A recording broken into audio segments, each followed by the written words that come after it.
On today's show, the importance of Nick Backstrom and Alex Ovechkin's success and the future faces of the Capitals.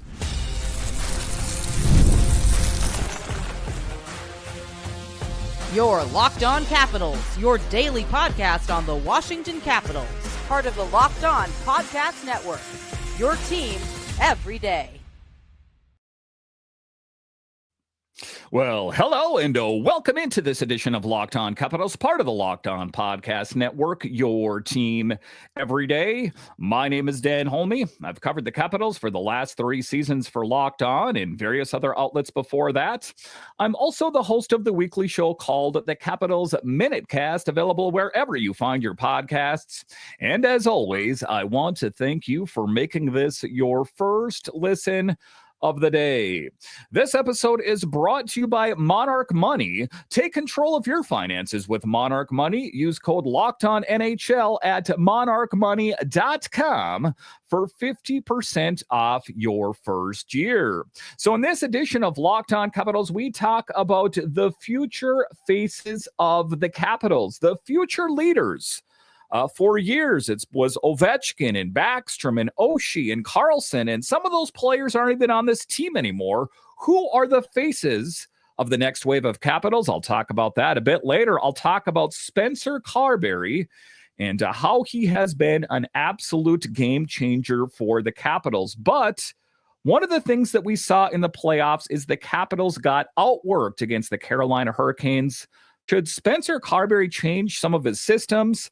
But just to get it going here, Hockey Troll of the Caps Chirp Podcast joins me as we talk about the importance of Nick Backstrom on Alex Ovechkin's success. So one guy that has assisted on, the only guy I should say that has assisted on more Alex Ovechkin goals than anyone else is Nick Backstrom. How concerned were you when Nick Backstrom stepped away from hockey? And there was a bit of a question there at the end of the season. One of the things that Ovi talked about is it was kind of a turnstile at the center position, not this past season, but the season before. And luckily, Dylan Strome came along and seemed to pick up the torch in his absence. But when Backstrom stepped away from hockey, were you concerned that Ovechkin was going to be able to continue with this production, or did you think that you would see a dip since he stepped away? So not to disparage legendary Nicklas Bäckström in any way, I wasn't too concerned. Of course, I would have rather had Nick Backstrom, even at 80% health throughout a lot of the years before Dylan Strome kind of got his feet under him. But unfortunately, that wasn't the case. Obviously, you want to talk about the ultimate team guy. I think that Nick Backstrom is that in spades. And I've heard that, not only is he just a great player that shares the puck on the ice, but, anything you need off the ice, it's yours, right? Can't talk about a guy who give you the shirt off his own back. That's the feedback I've gotten about Nick Backstrom. So I thought that the Caps were going to fill the gap, and I thought that Ovechkin was inevitable, if you will, right? But ultimately, I was more worried when Nick Backstrom, left hockey about what the team overall was going to look like. And obviously, I also was worried about Nick Backstrom being healthy and not being in pain every day, and more worried about the human side. And selfishly, I was like, man, I'm not going to see old 19 out there dishing it. Just crazy sauce backhands, no look passes that just somehow worked out. So that was my big concern. Not so much that Ovi wasn't going to get his goals, because I think that he's kind of inevitable.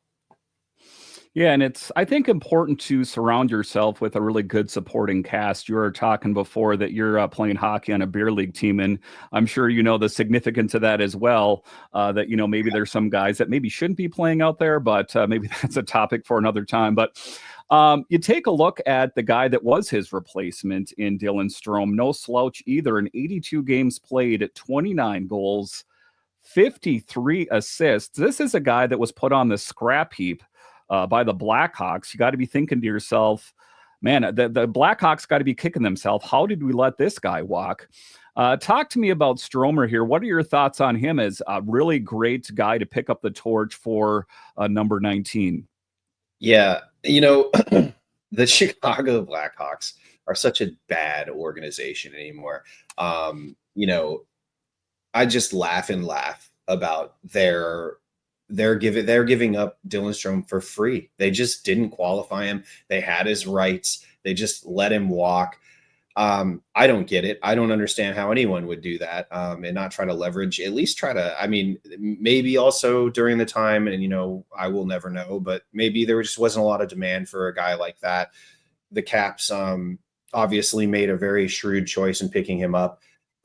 And look, I think Strome, and I think a lot of the reclamation projects have to do with the great culture that DC has and the locker room and the guys that are in that room. But as far as his individual success, I don't think the top's in for him. I think we might be close, but I think that he's going to push himself to do better. This is a career year for him, I believe. I don't believe he wants to just say, oh, well, I scored 80 something. I think Dylan Strome could be a point per game player. No doubt. And I'm really looking forward to that happening for the Washington Capitals. It's clear that the torch has been passed. We're starting to get all this new blood in. We've made these reclamation projects. We've got a great 1-2 punch with PLD and Stromer on the top six. Like this has the makings for a great retooling, rebuild, whatever you want to call it. But clearly the Washington Capitals are mid-rebuild. So for me, and here's another thing. He didn't get a lot of money, right? And we're signing these guys at basement bargain prices as the cap is going to continue to rise, as we're going to be shedding legacy players. Like the sky's the limit business-wise, I think, for the Washington Capitals right now. We're sitting very pretty. A Penguins buddy of mine, who trolls Reddit every once in a while, is saying, other teams, you look at any other team and they start talking about rebuild. The Washington Capitals are the archetype now. They are the template. How do we become the Caps in a rebuild for our insert whatever team in the league that's rebuilding? And the Washington Capitals are the number one template. So you take a look at Alex Ovechkin, put up .897 during the regular season, and kind of just really drove it past Wayne Gretzky, and the record seems safe. But kind of just taking a look, I think as a Capitals fan, you think to yourself, well, that's going to be his record forever. If you take a look around the landscape of the current NHL roster, is there a player out there that you think could challenge Ovechkin for that record? And if so, who do you think it is? I think there's two. I think Matthews and McDavid are the two, maybe even Draisaitl. But look, man, they only have to do it for another 15 years, the exact same pace in which they're going. So, and Austin Matthews has dealt with a lot of injury as well, so it's going to be difficult. Yeah, and Connor McDavid has not been completely healthy, right? So, the homer fan in me is like, nah, it's his forever. But the realist in me is like, yeah, people could challenge it for sure. And I think that there's a couple guys in the league right now that are doing it, that are getting there. But you got to realize, like, Alexander Ovechkin came on rookie year and absolutely torched the league. And then continued and then got better and better and better and continued to grow in his goal totals. The guy's got 9 Richards.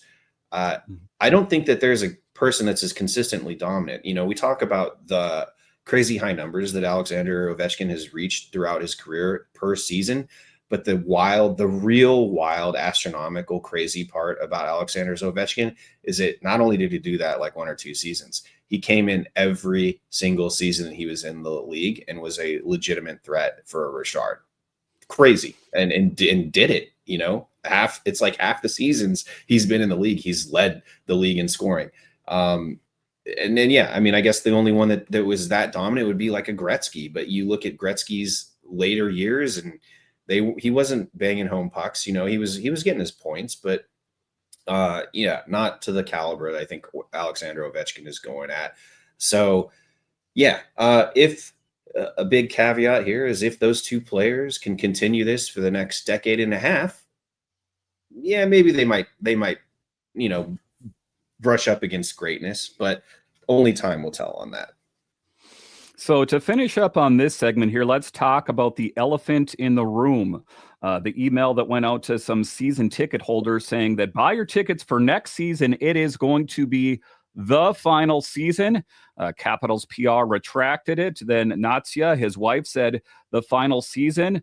But then we heard that was misconstrued in yet another website today. So this has gone back and forth and back and forth. And listen, for me, this is my opinion. I'll get yours in a second here, is that he caught past Gretzky, won a cup.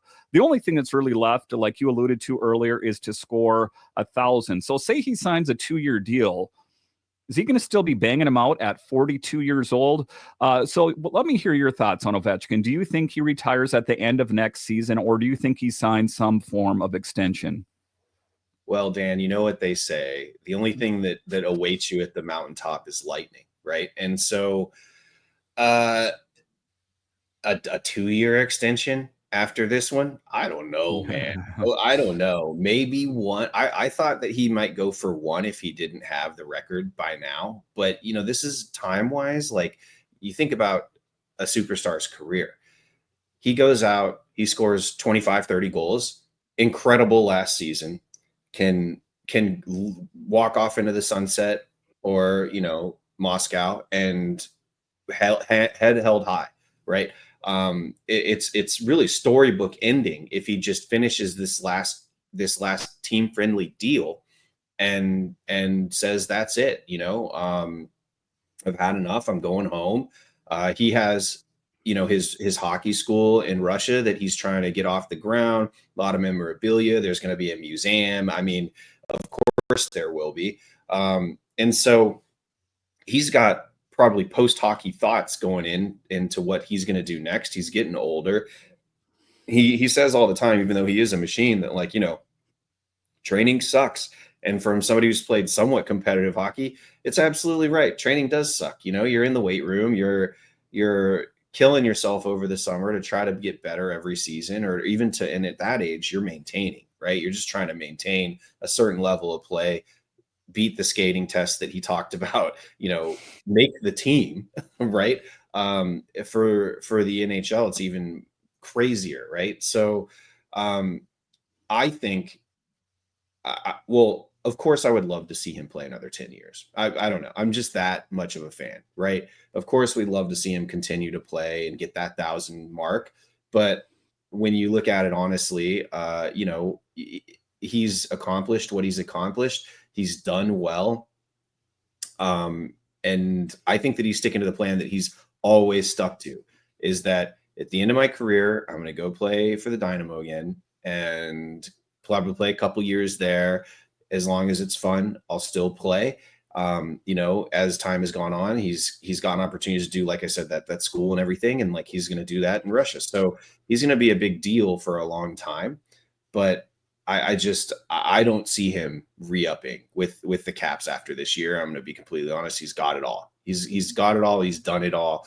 I would not blame him either way. Like I said, if he signs a 2-year, like you said, I'd be like, sweet. If he doesn't, I'll be really sad. And on to the next chapter for both the team and the players and the fans as well. All right, so coming up here after the break, we'll talk about the importance of Spencer Carbery on this team, but should he make some changes to his systems this offseason? I'll discuss straight ahead.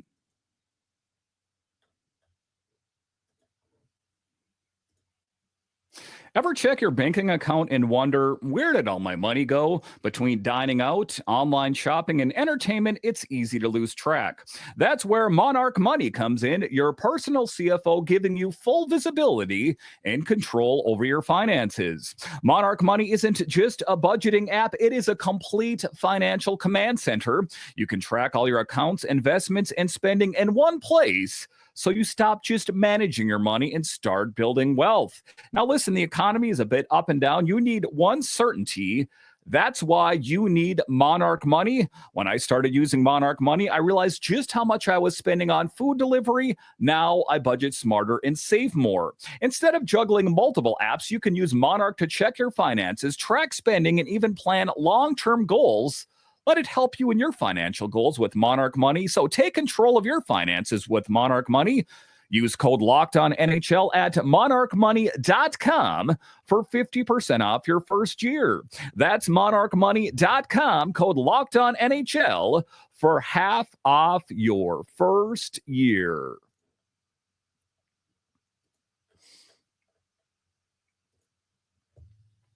All right, welcome back into this edition of Locked On Capitals, part of the Locked On Podcast Network, your team every day. You can find me over on Twitter. It's at DanCaps218. You can find the show on Twitter. It's at Locked On Caps. Well, my big question on all of this is, and it's something I haven't heard anyone talk about, it's something that I've been mulling over a little bit, is when I think about what this team needs to do to get better. The knee-jerk thing is we need this different player. We need to call this guy up from Hershey. And to be clear here, I think that Spencer Carbery did an absolutely amazing job with this team. He was the perfect coach at the perfect time. But he is a guy that's not afraid of learning. He is a guy that, shook up the forward line combos after the first game of the season because they lost. You take a look at Lavi and how he did things. He was just his staunch, old, pragmatic, this is the way I'm penciling it in, and this is the way it's going to look. But being that Spencer Carbery is a young NHL coach, do you think that he should change the systems? Something borrowed, something new, something of that nature. Do you think that Spencer Carbery could learn something from a Rod Brind'Amour, from a Paul Maurice, from a Knobloch, something like this? Because, you take a look at it, Maurice really has the Panthers firing on all cylinders. I mean, they did pretty good under their previous coach as well, but he has that team dialed in like a well-oiled machine. You take a look at the Oilers before they got Knobloch as the head coach there, that team was really floundering. I think that a head coach has a bigger impact on a team than a lot of people talk about. Other than star players, what kind of systems changes do you think that Spencer Carbery could adapt from some of these elite level coaches? Yeah, that's a great question. And I'm going to disagree with you. I think hockey is a player sport, right? I think that coaching is incredibly important. Don't get me wrong. And I think that Spencer Carbery has done a ton of great stuff. You're right. Everything you said about Carbs is 100% true. Right guy, right time. The thing that, and here to Spencer Carbery's credit, I think that there were probably 2 or 3 different phases this season, right? So after the first 20 games, they were cooking. They did all right. He was feeling good.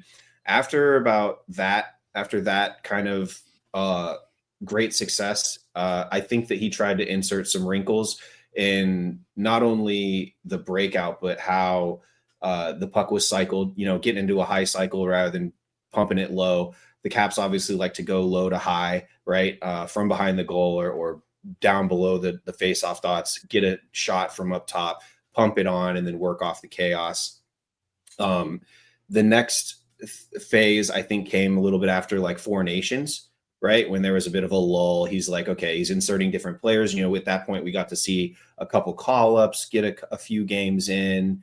And then I think that he and at these points, I kept thinking like, okay, he's going to add a wrinkle. He's going to add a wrinkle. Like the Washington Capitals at that time, if you think back, were high-flying offense. Wow, what a turnaround from last season when they couldn't buy a goal. Pretty good defensively and loving the 1-2 punch and the goaltending position. So I think that a lot of it was less about the breakout, more about let's try to find a couple more offensive wrinkles and see if we can get a person who can jump in. I mean, you saw Ethan Frank with kind of that stretch pass negating the icing, kind of like, what kind of trick plays can we throw in? Let's experiment. And then finally, I think that there was the iteration that we saw in the playoffs, which probably a lot of fat was trimmed. He's like, okay, this didn't work. This worked. Ultimately, I think that one thing that was really telling in the Carolina series was that Carbs said, hey, and it sounded like a knock on Brind'Amour's team. Like, they're not showing us anything different than what we've studied in film for the past month. They and that's a credit to them. They implemented their game plan and shoved it down our throats, is basically what he said. And so I don't think he's going to be taking any crazy steps. I think that he's going to experiment. I think that he's a experimental type of guy. I mean, we saw Taylor Radish on the top line this season, like just to check it out, right? Like, let's try it out, right? I mean, injuries were a thing, whatever it may be. But I think that for the most part, Carbs' system is good. I don't mind the breakout. I actually like it a lot. Last season, I thought that they were going for a little bit of a stretch, a little too often. I think now they're playing more of a support, breakout as a unit, enter the neutral zone and the offensive zone as a unit, and it's worked out. I loved the up the gut. I think it was against the Habs, where the Caps were playing into a little bit of, I think it was game 3. The Caps were playing a little bit too much on the boards on the breakout, and then that gut shot right up the middle for the breakaway goal. I mean, that was perfection. Like, that was exactly the type of thing that I would expect from a young coach. Change some things up, identifying some weaknesses in the opponent then and there, and then implementing a new strategy. So as far as archetypes and just kind of regular overarching coaching stuff, I don't think Carbs is going to be doing too much, and honestly, I don't want to see too much. I want to see him study the opponent, be able to have a couple different layers, right? I mean, every team in the NHL has somewhat of an identity, at least the good ones, right? And the Washington Capitals absolutely do, but at the same time, no one system in the NHL I think works. You can't just go out and be like, we're going to be this every night in and night out. You have to make adjustments. And I think that's probably why a lot of fans like Spencer Carbery, because as you said, he'll throw lines in a blender. He'll change things up. He's unapologetic about it. So let's talk about some young players on the team here, and I want to get your thoughts on them. Players that stood out, but who impressed you more? Connor McMichael, Pierre-Luc Dubois, or Ryan Leonard? And Ryan Leonard, I guess, I think we need to factor that, he jumped from the NCAA to the NHL, only scored that one empty netter. That I think what we saw from him was encouraging. I think that, best case scenario, we were hoping for more. But you take a look at Pierre-Luc Dubois through 82 games, 20 goals. Connor McMichael through 82 games, 26 goals. So weigh in on those players. What are your thoughts on it? Was Ryan Leonard disappointing for you, or is it kind of just what you had expected? And Caps fans, I'm just going to tell you right now, the kids who are playing in juniors, scoring 100 plus, Cristal, those guys, there's 5 more levels before the NHL. So just take that with a grain of salt, right? You lighten it up in juniors in the OHL. That's great. The WHL, that's fine. It's really promising. But to expect that production at the NHL level is psycho. Just pump the brakes on those guys for a little bit, let them develop. I think that was a big case for Ryan Leonard. I think Connor McMichael had the best season out of the 3 that you said. But PLD, also an incredible season. The only reason I'm not giving it to him is because his career has unfortunately been mired with what would be perceived as underperformance. And I think that this season really kind of proved that hey, there was way more in the tank for PLD in the right situation with the right deployment. He can't play. He's not a third line grinder. You're not going to put him out there to bang bodies and keep pucks deep. He wants to create. He's a creative player. And the Washington Capitals had that spot wide open for him. And it was really a timing thing mixed in with a great culture, like I said, with the Washington Capitals. I thought he had a great season. Would have loved to see more out of PLD in the playoffs. But I digress. Connor McMichael, on the other hand, I think that he got hot and cold. So I think he's going to try to find some consistency next season, because that's a guy who could be a point per game guy. Right. And the same with Alexei Protas. I'm surprised he's not in the mix. He was my favorite. I've always liked him. And I think that he also took huge bounds forward. But I was most impressed by Connor McMichael this season. Ryan Leonard, sample size. We didn't see enough of him. He's going to be a guy that he is a perfect Washington Capital. Got some size, skating ability, top end talent, not afraid to get in the mix physically and bang bodies. And that is what DC hockey is all about, baby. Like, that's what we love to see. That's why management's salivating over him. I think he'll make the roster next season. I think that he'll get force fed. He'll probably get a little bit more golden boy treatment. I hope not too much. But I think that he'll see some top 6 minutes. But I'm looking at him more as like, prove yourself on the third line. You might see him go down for a conditioning learning stint in Hershey at the beginning of the season, depending on how he comes to camp. I wouldn't be surprised about that. And I think that people should chill out when and if it does happen, because like you said, he just went to the 2 Frozen Fours championship games in a row, couldn't get it done. And actually, I think he got this last season, they didn't even make it to the final 2. But didn't get it done in the NCAA level. So he made the plunge, which I'm happy about. Now he's got to make the jump into professional hockey, which is a large jump from the NCAA. I still think the NCAA is a great developmental program, and it's only going to get better. I think that American hockey is going to the next few years are going to be crazy for the NCAA.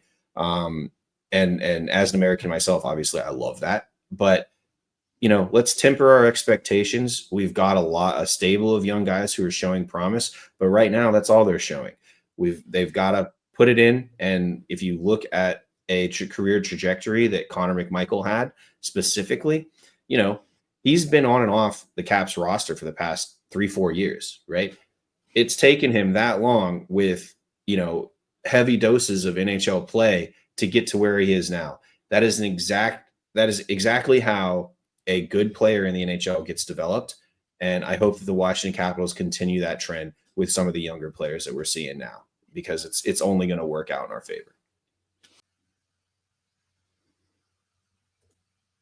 All right, so coming up here after the break, we'll talk about the future faces, the future pillars of this team.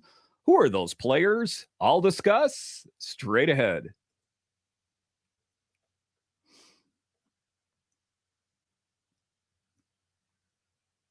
All right, welcome back into this edition of Locked On Capitals, part of the Locked On Podcast Network, your team every day. The best way that you can help grow the show is to subscribe to Locked On Capitals on YouTube and comment anything down below. So let's next talk about the future. What we talked about is Alex Ovechkin has 1 year left under contract. John Carlson has 1 year left under contract. Some big things to take care of, as well as Connor McMichael and Martin Faravari, who are restricted free agents, not this next season, but the season after that. I think there's some big questions about the future face of this team. For years, it's been Alex Ovechkin, and it was Backstrom and Oshie and Carlson and all these. But, you're seeing them peel away. You're seeing Backstrom, Oshie peel away, those kind of things that, change is coming. Whether you're ready for it or not, change is coming. So, you take a look at some of the players, next season very well could be the last season for Alex Ovechkin and John Carlson. And, I'm kind of taking a look at the players that could potentially be on the way out. These are going to be unrestricted or restricted free agents. Mangiapane, UFA, Lars Eller, I think I already know he's gone. Anthony Beauvillier, UFA, Taylor Radish. And we take a look down here a little bit more. There's some AHL players in here as well. Chase Prisky, Alex Limoges, and Hunter Shepard. So this roster is going to look different next year. We know that. But so when you take a look at the players that are on there, we talked about Crystal. We talked about Leonard. Miroshnichenko is in that mix as well. Who are the faces of the next wave of the Capitals? Yeah, I think Miro's going to get a big shot. I kind of think that they were hiding Miro this season. I don't think they wanted to answer too many calls about him as far as having to turn people down or be tempted with something crazy. He's got to learn the two-way game a little bit more, find some consistency, but man, he's another guy who plays physically with a lot of heart and has that top end skill. I think he could make the team out of camp next season, depending on what kind of gaps we have. I think that most of our UFAs are gone. I think that they might look for an extension for Beauvillier if it's very team friendly. And when I say that, I mean like max 3 years at like 2, a real steal. I think that they're really gonna they might risk insulting him on the offer. That's how low I think they'll go on him. Carbs liked him, and he's a really a Swiss Army knife player, which is great, and somebody that you need. Unfortunately, like you said, Eller, who I love, I thought he did not deserve a lot of the hate that he got throughout the season, and with his shortened time with the Washington Capitals. I thought he played okay, honestly. And yeah, so like I said, I think big thing that the Washington Capitals are going to have to figure out is where are we going to incorporate guys who we think are NHL ready? Even the guys that, we talked about, like you mentioned, Miro, Chris Stahl's really young, man. I mean, he hasn't even, he's reported to Hershey, but like, that's a big jump. Like, let's see what he does. I bet he's got to be, I think there's another year or 3 for him to come in and be a regular mainstay. So I think that we're really just kicking the can down the road. I think when it comes to John Carlson, I don't understand the hate about John Carlson. The best one, probably the best defenseman in Caps history. He was still good this year. Yeah. Okay. You're out there for 30 minutes a night. You're going to get burned a couple times and people are going to focus in on that. But what about the other 100 plays that you executed flawlessly and really drove offense through and shut down on your own end?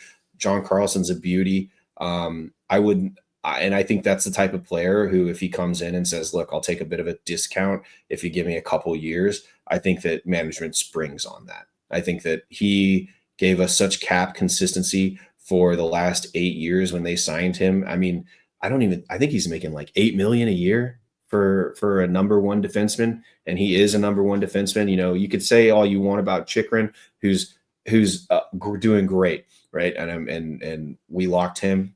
Awesome. But there needs to be that veteran presence that's going to teach all the other guys like what the heck to do. And who better than John Carlson, right? There is no one better on this team to usher in the next wave of elite defensemen for the Washington Capitals.